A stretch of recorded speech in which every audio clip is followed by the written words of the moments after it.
Los datos no mienten. Permanentemente estamos recibiendo información desde todos los lugares del mundo respecto de que el cambio climático no solamente no se detiene, sino que avanza a paso redoblado. A tal punto que el año pasado, el 2012, fue el año de mayor cantidad de emisiones de dióxido de carbono en la historia. ¿Cómo? ¿No era que el planeta está discutiendo la manera de reducir las emisiones de gases de efecto invernadero? Quizás lo está discutiendo, pero claramente no lo está logrando. Y fundamentalmente, ¿a cuánto estamos del famoso punto de no retorno? Según los científicos y según informaciones que se conocieron en estos meses, a nada. A esto del punto de no retorno. ¿Qué es el punto de no retorno? Aquel a partir del cual nada va a volver a ser como era antes. Es decir, visto desde la ciencia, visto desde un sistema climático, aquel punto a partir del cual es imposible retrotraerse, es imposible volver al estado anterior.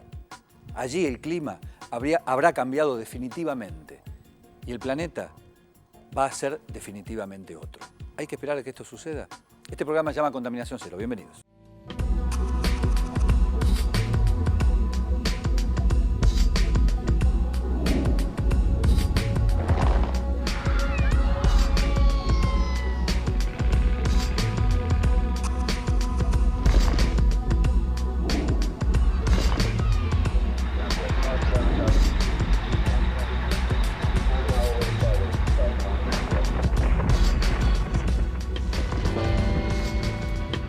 La historia de los recursos naturales en América Latina, en todo el tercer mundo, es la historia del saqueo.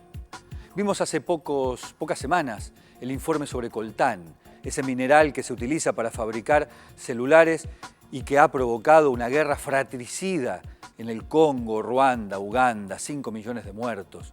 Un horror. En América Latina se han producido muchos casos similares. El caucho en Brasil, el cacao en Guatemala, el petróleo en Ecuador. En Ecuador, a fines de la década del 60, llegó una empresa, estadounidense por cierto, para descubrir y explotar el petróleo con dinero que el país que tenía el petróleo no era capaz de conseguir. Y se llevaron el petróleo. Texaco se llamaba esa empresa que hoy se la conoce como Chevron. Se llevó el petróleo y dejó un pasivo ambiental tremendo. Es decir, a Ecuador le quedó pobreza, cero petróleo y degradación ambiental en el Amazonas. Esto llevó a un juicio que Texaco perdió, que Chevron perdió y que tiene que pagar. ¿Pagará? Vean el informe.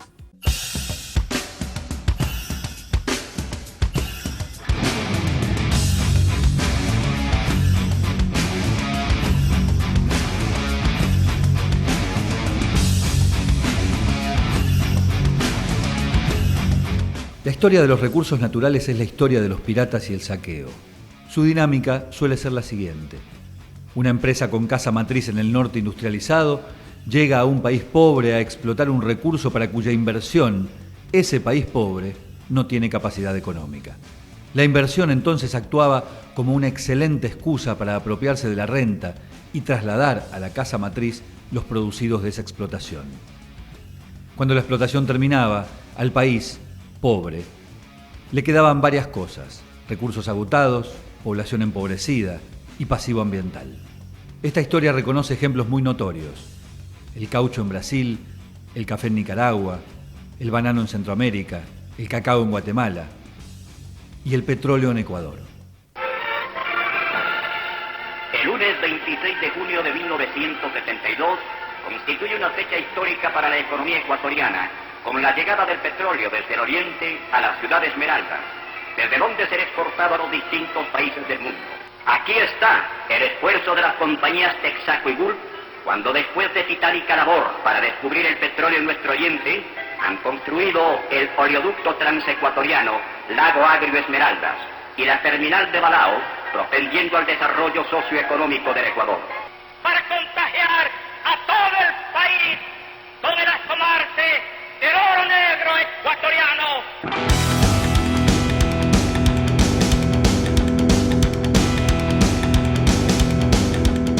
Chevron, antes llamada Texaco, desembarcó con su inversión en el este de Ecuador, en un pueblo llamado Lago Agrio, en 1964, en busca de petróleo. Ecuador y Texaco firmaron un contrato para quedarse en el país por 28 años y explotar crudo en Sucumbíos y Orellana. En el sector que se empezó la exploración vivían varias comunidades indígenas: Quichua, Cofán, Secoya, Siona y Guaorani. Los amazónicos, la mayoría sin entender el español, no comprendían por qué extraños invadieron su territorio sin pedir permiso. Chevron, antes Texaco, es la cuarta empresa del mundo según la revista Fortune y la segunda petrolera más importante de un país de grandes petroleras como los Estados Unidos. At one time, imported oil was no problem to America. Today, we import over 45% of our oil. If our supplies are ever cut off again, it could affect your driving, your heating, your job. Texaco believes conservation must be increased, alternate energy sources developed, exploration and production stepped up. Because none of us want to be caught over a barrel. At Texaco, we're working to keep your trust. Entre 1972 y 1992 extrajo 1.500 millones de barriles de petróleo, sin que Ecuador dejara de ser un país pobre.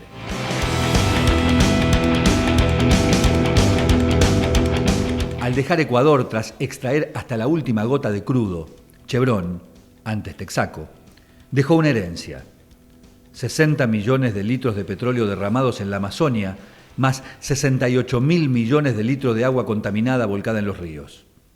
Más de 1.000 millones de galones de agua tóxica, de agua venenosa, fueron arrojadas a los esteros, a los ríos y pantanos del sector. Después de 6 meses ya hemos visto derrame de petróleo, donde nosotros justo vivimos, hay un esterito que pasa en Río Guarico. Ahí salió un derrame de petróleo. Totalmente grosor de casi, 3 centímetros de grosor de derrame de petróleo. Agua es la vida principal de las nacionalidades cofanes, porque los cofanes siempre utilizamos agua del río. A mí me afectó totalmente mal porque perdí 2 mis hijos. Primer hijo, después de nacer, pasó 6 meses y no desarrolla. El segundo hijo, un día estamos caminando a la playa y el río estaba con petróleo, el niño bañaba, tomaba agua y después llegar a la casa tarde y empezó a vomitar con sangre. Y no duró 24 horas, solamente un día empezó desde las 10 de la mañana y al siguiente día a las 2 de la tarde falleció totalmente.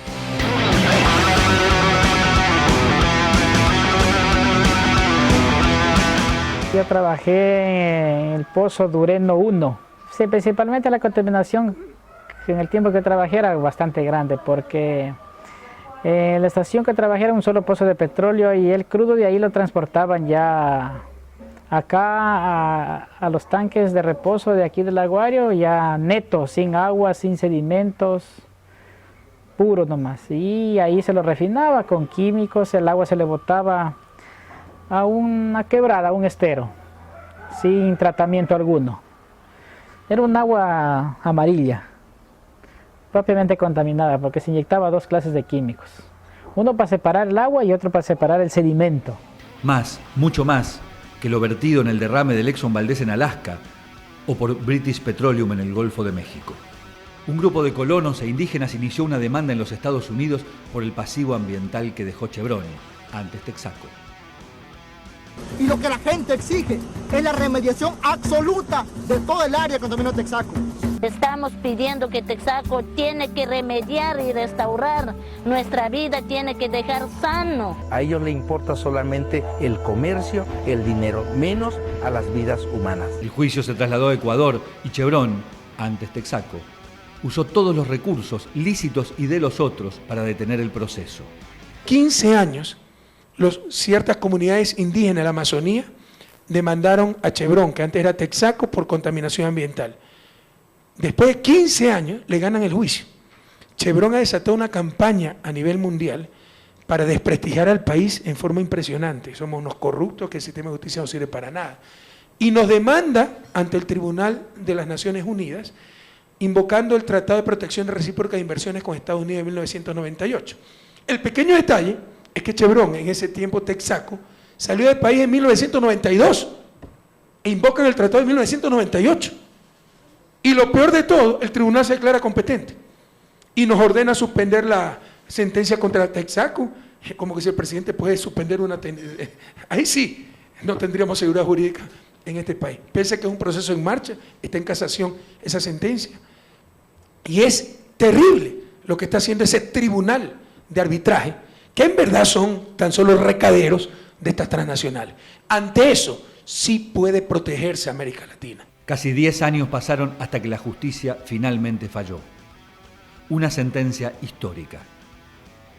Chevron, antes Texaco, fue declarado culpable. La decisión del juez Wilfrido Erazo de la provincia de Sucumbíos, que ordenó el embargo de los bienes que la empresa petrolera Chevron y sus subsidiarias tienen en Ecuador. Chevron fue condenada por un tribunal de Ecuador a pagar 19.000 millones de dólares como indemnización por los daños ambientales ocasionados en la Amazonía ecuatoriana entre 1964 y 1990, años en los que operó Texaco, que luego fue adquirida por Chevron. Según los afectados, los daños van desde la extinción de 2 comunidades indígenas hasta la destrucción del agua y de la tierra. Chevron, antes Texaco, fue sentenciada a pagar 19.000 millones de dólares en indemnizaciones. El castigo ya fue infligido. Ahora Chevron, antes Texaco, deberá pagar. ¿Pagará?